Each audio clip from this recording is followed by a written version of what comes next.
ngicela ukusho maNazaretha labatwana amakhosazana la ikhazi ingilosi yezwe esho njalo uShem wathi balungiselela inhlakusuthi yala ekhaya kuphela wathi akabalungiselanga ukuthi ihambe iphume inkosazana iyolanda ingunguluzi bisithi babhadiswa wena ake ngixoxeleni maNazaretha ngelinye ilanga kufika umuntu uzobika baba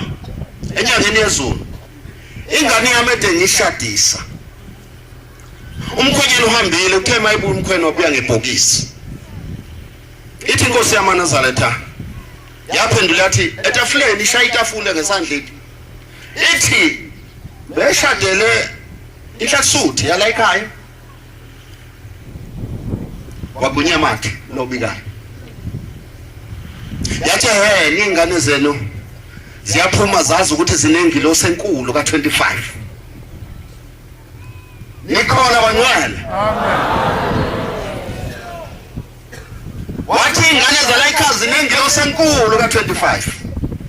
zilungiselela ukugana insizwa ka23 enebhuku ka23 egida ku20 emgidini wathi manje lengilosi icunukile yabona umuntu ongafanele ukhahlelwe ingilosi umkhwena omntanakho yathi futhi noma ngaba kahambanga thina abashembe safika sahamba esidaweni wanela kwaphela umthimba sasethi uqeda uthanda endodeni ngoba ihlubuka ushembe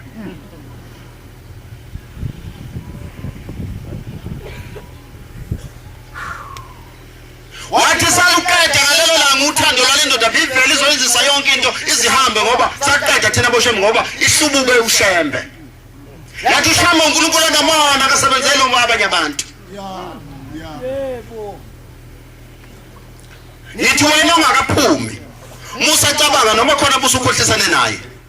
xolisa nkosazana ka25 Ntombi enkethelelo inkosi ngibuze inkosi yamaNazaretha nithi ungani ningagani inkosi inika njalo isibusiso